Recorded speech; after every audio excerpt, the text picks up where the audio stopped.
إن الحمد لله نحمده ونستعينه ونستغفره ونعوذ بالله من شرور أنفسنا وسيئات أعمالنا من يهده الله فلا مضل له ومن يضلله فلا هادي له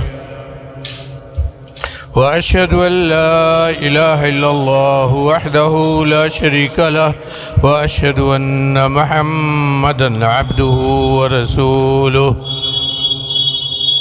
يا أيها الذين آمنوا اتقوا الله حق تقاته ولا تموتن إلا وأنتم مسلمون يا أيها الناس اتقوا ربكم الذي خلقكم من نفس واحدة وخلق منها زوجها وبث منهما رجالا كثيرا ونساء واتقوا الله الذي تساءلون به والأرحام إن الله كان عليكم رقيبا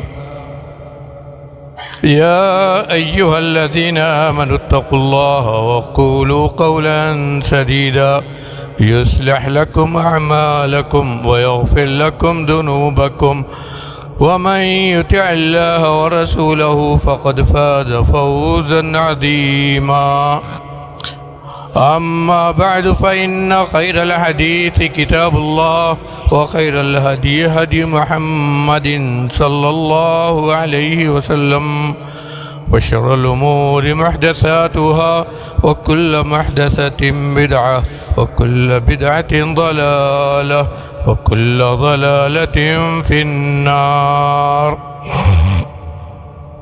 فأعوذ بالله السميع العليم من الشيطان الرجيم بسم الله الرحمن الرحيم ولقد خلقنا الإنسان ونعلم ما توسوس به نفسه ونحن أقرب إليه من حبل الوريد إذ يتلقى المتلقيان عن اليمين وعن الشمال قعيد ما يلفظ من قول إلا لديه رقيب عتيد وجاءت سكرة الموت بالحق ذلك ما كنت منه تحيد ونفخ في السور ذلك يوم الوعيد وجاءت كل نفس معها سائق وشهيد لقد كنت في غفلة من هذا فكشفنا عنك غطاءك وبصرك اليوم حديد وقال عز من قائل كل نفس ذائقة الموت ونبلوكم بالشر والخير فتنة وإلينا ترجعون معزز حاضرین اجماع، دینی بھائیوں، نوجوان احباب، اسلامی ماں اور بہنوں،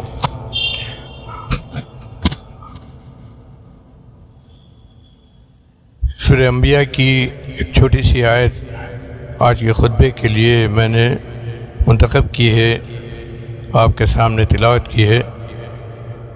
اس آیت کریمہ میں اللہ رب العالمین نے 3 ایسی حقیقتوں کا ذکر کیا ہے جس سے ہر انسان کو، ہمیں سے ہر ایک فرد کو، ہر بشر کو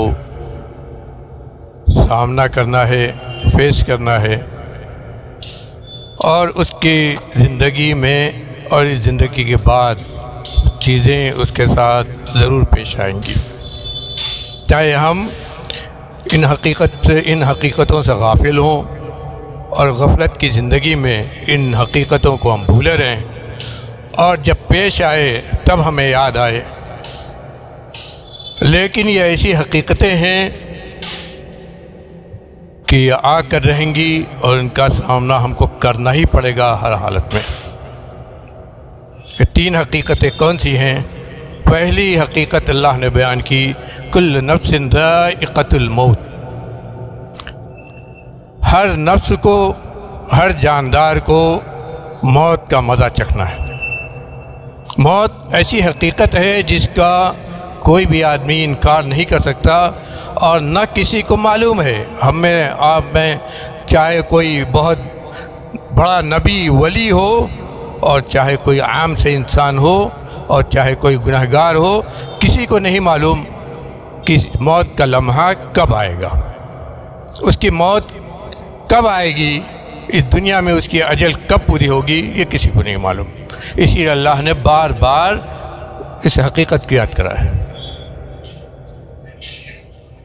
اللہ نے کئی جگہ قرآن میں اسی لیے اس کا ذکر کیا ہے، اور مختلف انداز میں ذکر کیا ہے۔ کل من علیہا فان ویبقى وجہ ربک ذو الجلال والاکرام۔ ہر چیز جو اس زمین پر ہے، اس زمین پر جو بھی چیزیں ہیں وہ سب کے سب فنا ہو جائیں گی، کوئی بھی نہیں بچے گا، چاہے وہ کوئی بہت اونچے درجے کا نبی ہو، کوئی ولی ہو، کوئی بزرگ ہو، کسی طرح کی اس نے زندگی گزاری ہو، لیکن اسے اس دنیا سے جانا ہے۔ کل من علیہا فان، بچے گا کون؟ صرف ایک ذات، ذات الجلال والاکرام، اللہ رب العالمین کی ذات جو بزرگ و برتر ہے، وہی ہے جس کو موت نہیں آئے گی۔ اس کے علاوہ جتنی چیزیں ہیں اور جو کچھ اس دنیا میں آیا، بلکہ حقیقت یہ ہے کہ انسان اس دنیا میں آتا ہے تو اپنی موت کا وقت مقرر کرا کر آتا ہے۔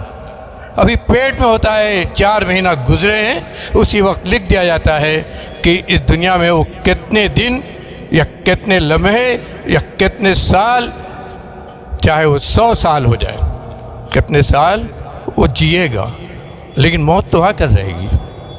اور اسی لیے اللہ رب العالمین نے اس آیت کریمہ سے پہلے ایک بڑی اہم بات کہی، فرمایا اللہ رب العالمین نے وَمَا جَعَلْنَا لِبَشَرٍ مِّن قَبْلِكَ الْخُلْدَ أَفَإِن مِّتَّ فَهُمُ الْخَالِدُونَ۔ اس آیت کریمہ کے شان نزول میں مفسرین نے لکھا ہے کہ آیت حقیقت میں ان مشرکین کے تعلق سے نازل ہوئی، جبکہ اس کا حکم، اس کی بات عام ہے۔ یہ قرآن کا دستور ہے کہ قرآن میں جو بات کہی گئی ہے وہ قیامت تک آنے والے حالات کے لیے ہے، لیکن جس خاص موقع سے آیت اتری، مشرکین کا عام طور پر، اور ہمارے ہاں بریلیوں میں بھی عام یہ عقیدہ ہے کہ ان کے بڑے بزرگ اولیاء جن کو کہتے ہیں، یا جن کو انبیاء کے درجے کا مانتے ہیں، ان کو موت نہیں آتی ہے، وہ مرتے نہیں ہیں، وہ پردہ کر لیتے ہیں۔ اس طرح کا جو عقیدہ رکھتے ہیں، ان کی تردید کے لیے اللہ نے یہ آیت نازل کی تھی، اور اپنے نبی کو مخاطب کرے کہا وَمَا جَعَلْنَا لِبَشَرٍ مِّن قَبْلِكَ الْخُلْدَ، اے نبی، آپ سے پہلے جتنے بھی انسان بشر پیدا ہوئے، ان میں سے کسی کے لیے بھی ہم نے ہمیشگی نہیں بنائی، ایسی زندگی کسی کو نہیں عطا کی کہ وہ ہمیشہ ہمیشہ دنیا میں رہے گا، اس کو موت نہیں آئے گی، کسی بھی بشر کے لیے۔ أَفَإِن مِّتَّ فَهُمُ الْخَالِدُونَ، ذرا سوچو، بتاؤ، اگر تم اے نبی، اگر تم کو اے نبی موت آ گئی، اگر تم کو موت آ گئی، تم مر گئے، تو کیا یہ لوگ ہمیشہ رہیں گے؟ یعنی نبی کو بھی موت آئے گی، نبی کو بھی موت آئے گی، اور اس سرزمین پر جتنے والے انسان اور بشر ہیں ان سب کو موت آئے گی، کوئی بھی اس سرزمین پر ہمیشہ رہنے والا نہیں ہے۔ اور اسی آیت کے بعد یہ کہا کل نفس ذائقۃ الموت، تم اے لوگو اور اے زمین پر رہنے والو، اس کو نوٹ کر کے رکھو کہ جو بھی انسان اس دنیا میں پیدا کیا گیا، بلکہ جو بھی جاندار اس دنیا میں پیدا کیا گیا، اس کو موت کا مزہ چکھنا ہے۔ اللہ نے کئی جگہ اس کو کہا ہے،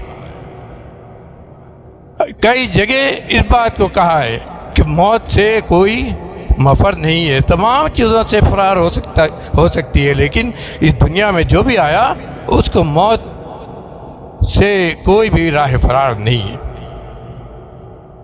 اینما تکونوا یدرککم الموت ولو کنتم فی بروج مشیدہ، جہاں کہیں تم چلے جاؤ، پہاڑ کے دامن میں چلے جاؤ، سمندر کے نیچے چھپ جاؤ، یا کہیں کسی کوٹری میں اپنے آپ کو بند کر لو، یا کسی مضبوط قلعے میں اپنے آپ کو بند کر لو، یدرککم الموت، تم کو موت تو آ کر رہے گی، وہاں تو اللہ کا موت کا جو فرشتہ ہے وہ اللہ کا پرنامہ لے کر پہنچے گا اور وہاں تم کو پکڑے گا اور تم کو وہاں بھی موت آئے گی، چاہے جہاں کہیں تم رہو۔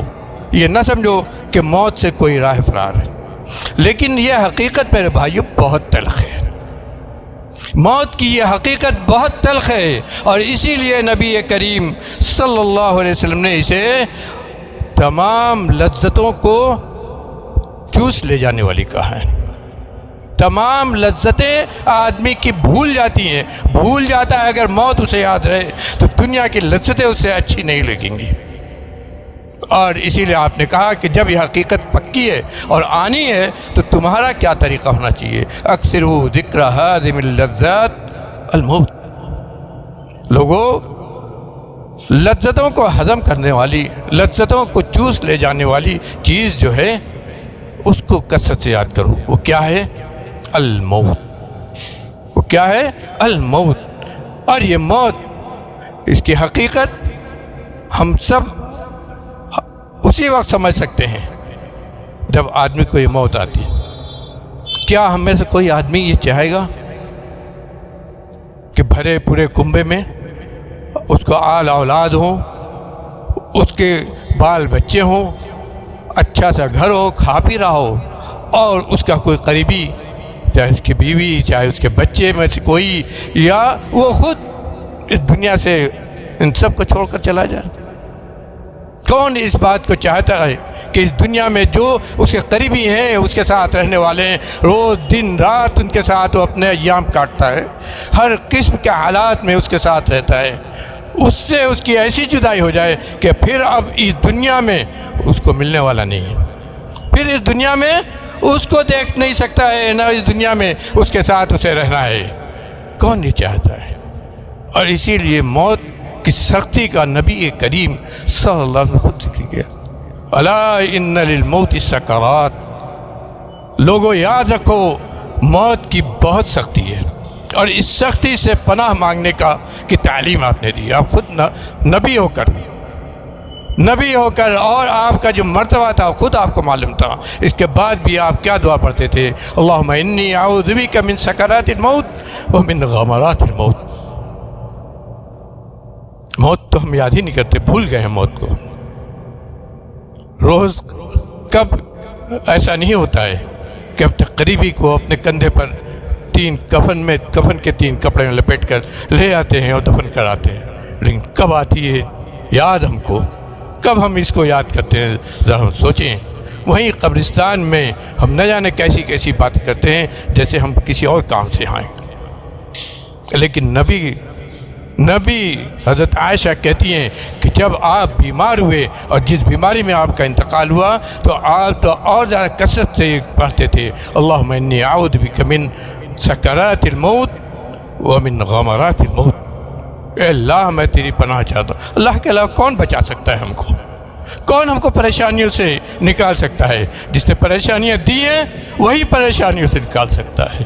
اسی لیے نبی بھی اس سے کہتے تھے، اے اللہ، میں تیری پناہ چاہتا ہوں موت کی سختیوں سے اور موت کی تلخیوں سے۔ پناہ مانگتے تھے آپ خود موت کو یاد کر کے۔ اس موت کو یاد کرنے کا بار بار دیا گیا ہے، اور قرآن میں جگہ جگہ اس کا ذکر ہے۔ اور سلف کی سیرت کو پڑھیے تو جگہ جگہ ملتا ہے۔ وہ کہتے تھے کہ اگر اپنی اصلاح کرنا ہو آدمی کو، اگر آدمی کو صحیح معنی مسلمان بن کے رہنا ہو تو اپنی موت کو یاد کرے، کیونکہ موت کو جب یاد کرے گا تو اسے یہ بھی یاد آئے گا کہ اس زندگی کی حقیقت کتنی ہے۔ اللہ نے اس کو پانی کا بلبلہ کہا ہے، اللہ نے اس کو پانی کا بلبلہ کہا ہے۔ یہ سانس کب ٹوٹ جائے گی اور یہ آواز کب بند ہو جائے گی، اور یہ جو کچھ ہم کہہ رہے ہیں یہ کب بند ہو جائے گا، ہم کو کہنے والوں کو نہیں معلوم، کہنے والوں کو نہیں معلوم، اور سننے والوں کو بھی نہیں معلوم کہ سننے کی طاقت کب چلی جائے گی۔ اس موت کا اللہ نے، پہلی حقیقت اس موت کا اللہ نے ذکر کیا، اور دوسری حقیقت جو زندگی کی حقیقت ہے، وَنَبْلُوكُمْ بِالشَّرِّ وَالْخَيْرِ فِتْنَةً۔ لوگوں یاد رکھو، اس دنیا میں زندگی گزارتے ہوئے اللہ کی آزمائشیں تو آئیں گی، ہم تم کو آزمائیں گے خیر کے ذریعے بھی اور شر کے ذریعے بھی۔ یہ زندگی خیر اور شر، اچھائی اور بھلائی، یہ دونوں سے مرکب ہے، اور یہ دونوں چیزیں انسان کے لیے دنیا میں اللہ نے لکھ دی ہیں۔ کب بھلائی آئے گی اور کب شر آئے گا یہ صرف اللہ کو معلوم ہے، لیکن ایک مسلمان کے لیے یہ خیر اور شر اللہ نے اس کو آزمائش قرار دیا ہے۔ صحت یہ خیر ہے، اور صحت چھن جانا، بیماری، اس کو ہم برائی مانتے ہیں۔ اسی طرح فراخی زندگی میں کشادگی، اس کو خیر کہتے ہیں، لیکن اگر آدمی کے اوپر تنگی آ جائے، زندگی گزارنا مشکل ہو جائے، پیسہ کم ہو جائے، تو اس کو آدمی شر کہتا ہے، برائی میں اس کو شمار کرتا ہے۔ لیکن اللہ نے کہا ہے اس طرح کی جتنی چیزیں ہیں جن کو خیر اور شر تم کہہ سکتے ہو، ان کو اللہ رب العالمین نے اس دنیا کے لیے مقرر کر رکھا ہے۔ کیوں؟ اس کے ذریعے اللہ رب العالمین تم کو اس دنیا میں آزماتا ہے، تاکہ دیکھے کہ کون صابر و شاکر ہے اور کون جزا فضا کرنے والا ہے، اللہ کو بھول جانے والا ہے۔ اسی لیے نبی کریم صلی اللہ علیہ وسلم نے فرمایا کہ ایک مومن کا ہر معاملہ بہتری کا معاملہ ہے۔ ان اصابتہ سراء شکر فہو خیر اللہ، وان اصابتہ ضراء صبر فہو خیر اللہ۔ مومن جس کو اللہ پر توکل ایمان ہے، جس کو اس زندگی کی حقیقتوں پر ایمان ہے، جو یہ جانتا ہے کہ یہاں جو کچھ ہوتا ہے وہ اللہ کے نظام سے ہوتا ہے، اچھائی آئی، فائدہ آیا، خیر ملا تو اللہ کی توفیق سے اور اس کے دینے سے، اور اگر نہیں ملا، شر ہوا، برا ہوا اور نقصان ہوا، تو یہ اللہ کے مقرر کرنے سے، اسی کی قضا اور اسی کی قدر۔ تو اس کے لیے زندگی میں خیر اور شر سب خیر ہے، خیر اور شر سب خیر ہے، اور سب کو خیر کی حیثیت سے وہ لیتا ہے۔ اسی لیے کہا کہ اگر مومن کو کوئی تکلیف پہنچتی ہے، کوئی نقصان پہنچتا ہے، کوئی برائی اس کو لگتی ہے، کوئی پریشانی میں وہ پڑتا ہے، کوئی دکھ اس کو لگتا ہے، تو صبر کرتا ہے، تو یہ اس کے لیے بہتر ہوتا ہے، کیونکہ اس نے اس موقع سے اللہ کو یاد کیا ہے۔ اور اگر کوئی بھلائی ملتی ہے، کوئی کشادگی ملتی ہے، صحت و عافیت ملتی ہے، اور اللہ کا انعام ملتا ہے اس دنیا میں، تو اس پر اللہ کا شکر ادا کرتا ہے، فهو خیر اللہ، تو یہ اس کے لیے بہتر ہوتا ہے۔ یہ آزمائش اللہ کی طرف سے ہے، یہ خیر اور شر اللہ نے صاحب کا یہ آزمائش ہے۔ کبھی اللہ رب العالمین نعمتوں کو چھین کر نعمتیں دیتا ہے اور پھر چھین کر آزماتا ہے، اور کبھی شر آیا تو آدمی اگر صبر کرتا ہے تو اس کا بدلہ بھی اللہ دیتا ہے۔ کیا فرمایا اللہ رب العالمین نے؟ وَلَنَبْلُوَنَّكُمْ بِشَيْءٍ مِّنَ الْخَوْفِ وَالْجُوعِ وَنَقْصٍ مِّنَ الْأَمْوَالِ وَالْأَنفُسِ وَالثَّمَرَاتِ وَبَشِّرِ الصَّابِرِينَ۔ ہم تم کو ضرور آزمائیں گے، یہ اللہ کا وعدہ ہے۔ بہت تاکید، جو لوگ عربی جانتے ہیں وہ جانتے ہیں کہ یہ جملہ کتنی تاکید والا ہے۔ تین تاکیدیں ہیں اس کے اندر۔ کہا کہ ضرور بھی ضرور ہم تم کو اس دنیا میں آزمائیں گے، مرد عورت سب کے لیے عام بات کہی ہے۔ یہ نہیں کہ کوئی خاص طبقہ ہوگا یا کوئی خاص مرحلے کے لوگ ہوں گے، یا ایک مرد ہی ہوں گے عورت نہیں ہوگی، یا عورتیں ہوں گی مرد نہیں۔ وَلَنَبْلُوَنَّكُمْ، ہم تم سب کو آزمائیں گے۔ کس چیز سے؟ بِشَيْءٍ مِّنَ الْخَوْفِ، کبھی خوف پائے گا۔ خوف کس چیز کا ہے؟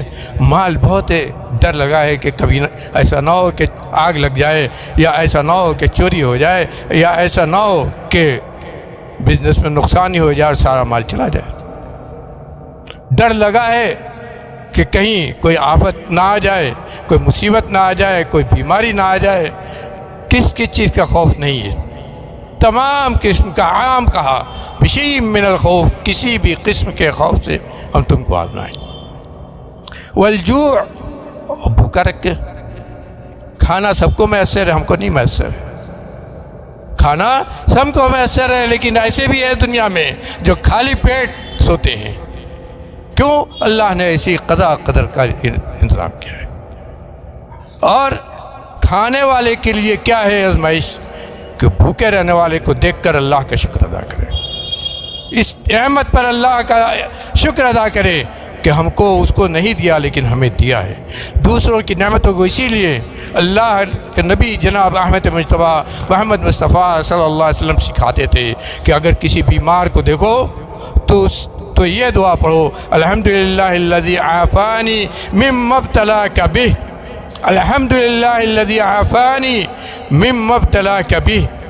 کسی کو بیماری میں دیکھو، کسی کو پریشانی میں دیکھو تو یہ دعا کرو، تمام تعریف اس پروردگار کی ہے، وہ رب اسی وقت میں یاد آئے، اپنی نہیں دوسرے کی پریشانی کو دیکھ کر وہ رب تمہیں یاد آئے جس نے تمہیں اس پریشانی سے بچایا ہے، اور یہ تعریف کرو، اس کے حمد بیان کرو کہ تمام تعریف اس رب پروردگار کی ہے جس نے مجھ کو اس چیز سے محفوظ رکھا ہے جس میں تم کو مبتلا کیا ہے۔ یہ بھی آزمائش ہے میرے بھائیو، یہ بھی آزمائش ہے۔ والجوع ونقص من الاموال والانفس والثمرات، اور کمی کر کے کس چیز میں؟ مالوں میں۔ تجارت ہی ہم کرتے ہیں، تجارت میں مندہ ہو جائے، مارکیٹ ہی نہ چلے، ہمارا مال پھنس جائے، کہیں بیچے وہیں سب ڈم ہو جائے، کچھ بھی ہو سکتا ہے۔ یہ اللہ کے ہاتھ میں۔ اسی لیے اللہ کے نبی نے جو دعا سکھائی ہر نماز کے بعد جب ہم بیٹھتے ہیں دعائیں پڑھتے ہیں، اس میں کیا سکھایا؟ اللہم لا مانع لما اعطیت ولا معطی لما منعت ولا ينفع ذا الجد منک الجد۔ میرے بھائیو، ہم پڑھتے ہوں گے ضرور لیکن اس کے معنی پر نہیں غور کرتے۔ اگر اس کے معنی پر غور کریں تو ہمارے بہت سارے حالات آج کی زندگی میں جو ہے وہ درست ہو جائیں۔ بہت زیادہ ہم اللہ کو یاد کریں، اللہم لا مانع لما اعطیت، اللہ اے اللہ جو تو دے دے اس کو کوئی روک نہیں سکتا ہے، کسی کی طاقت نہیں ہے اس دنیا میں کہ جو تو دینا چاہے اور دے دے تو کوئی اس کو روک لے، اور اے اللہ جو تو روک دے نہ دے، یہ فیصلہ کر دے کہ اس بندے کو یہ چیز نہیں ملے گی، کسی کی طاقت نہیں ہے اس دنیا میں کہ وہ چیز اس کو مل جائے اور وہ اس کو دے دے۔ بلکہ یہی نہیں، ملنے کے بعد بھی اس سے ہم فائدہ اٹھا پائیں گے یا نہیں اٹھا پائیں گے، یہ بھی اللہ نے مقرر کیا ہوا ہے۔ ملتی ہیں نعمتیں، چھن جاتی ہیں اور اس سے کچھ فائدہ نہیں اٹھا سکتے۔ اپنی زندگی کو پڑھیے، یہ آزمائش ہے، یہ سب آزمائش ہے اللہ کی۔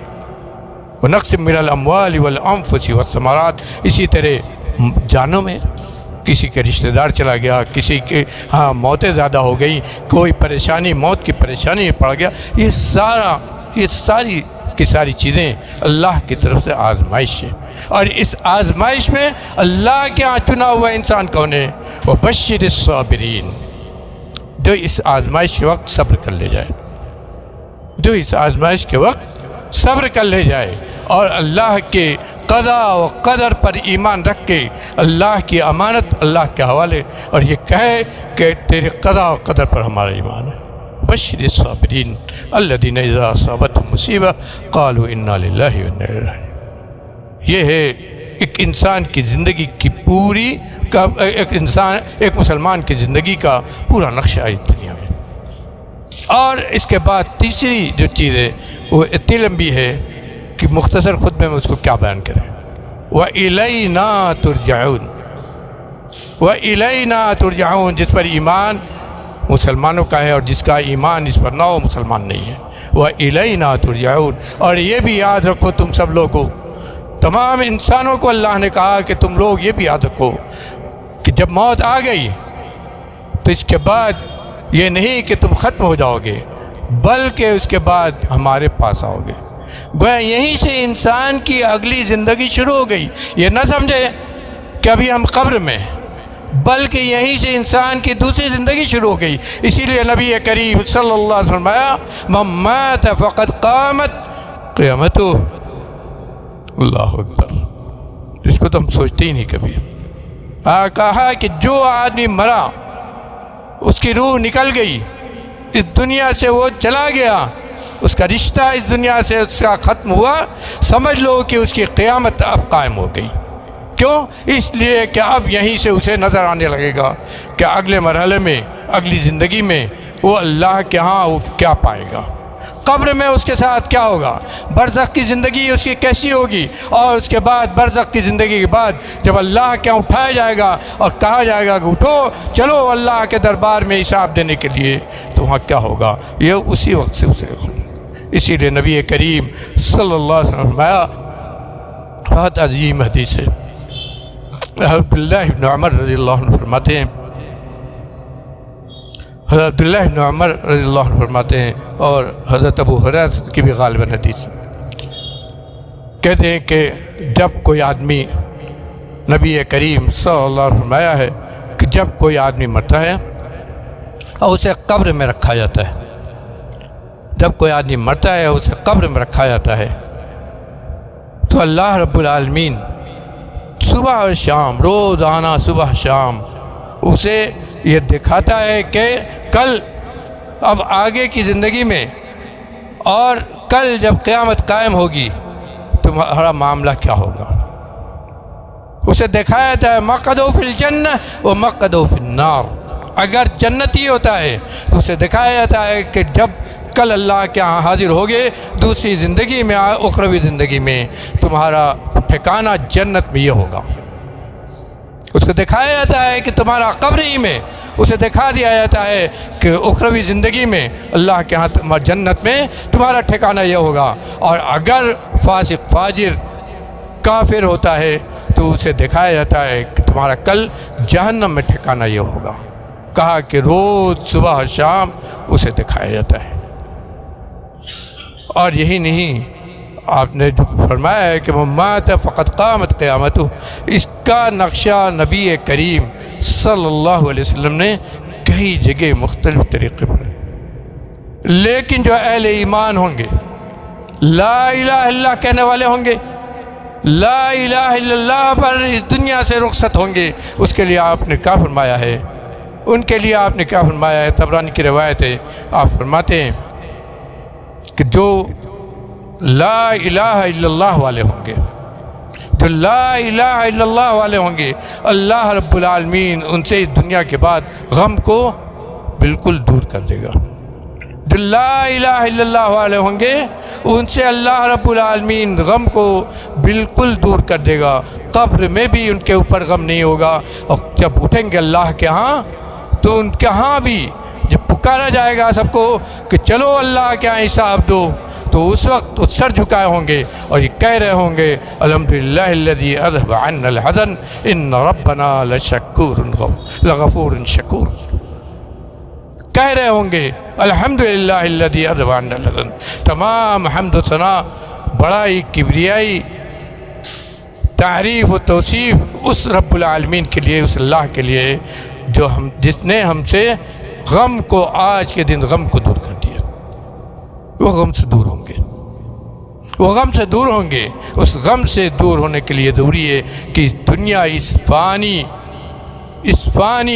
اس دار فانی کی حقیقت کو ہم سمجھیں، اور اس کے اندر اپنے آپ کو کھو کر ہم اپنی حالات کو خراب نہ کریں، اس دنیا کی تیاری کریں جو دنیا حقیقت میں آنے والی ہے، اور جیسے ہی آنکھ بند ہوگی وہیں سے وہ دنیا شروع ہوتی ہے، وہیں سے دار برزخ اور اس کے بعد دار الاخرہ، اس کی تیاری کریں۔ اللہ نے یہاں تینوں حقیقتوں کو بیان کر کے یہی تعلیم دی ہے کہ تم کو اس دنیا میں کیسے رہنا ہے، تم کو اس دنیا کی زندگی کیسے گزارنی ہے۔ جہاں یہ ضروری ہے کہ اللہ کے حقوق کو ادا کریں، وہیں یہ ضروری ہے کہ بندوں کے حقوق کو ادا کریں، وہیں یہ ضروری ہے کہ ہم جانیں اس دنیا میں ہماری ذمہ داریاں کیا ہیں، اور اس دنیا میں ہم کیسے رہ کر اللہ کے عبادت گزار بن کر، اس کے شکر گزار بن کر کیسے ہم زندگی گزار سکتے ہیں۔ اللہ تعالیٰ کہنے سننے سے زیادہ عمل کرنے کی ہمیں توفیق رضانی فرمائے۔ رب العالمین ہم خطا کار، شیعہ ہمارے گناہوں کو بخش دے، رب العالمین ہمارے گناہوں کو بخش دے، ہمیں تو معاف فرما دے، ہمیں سے جو اس دنیا سے جا چکے ہیں ان کی مغفرت فرما دے، ان کی قبروں کو نور سے بھر دے، ان کی قبروں کو کشادہ کر دے۔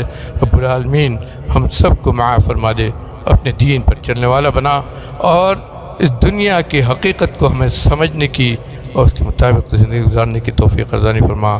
صلی اللہ علیہ خیر خلقہ محمد و آلہ وسلم۔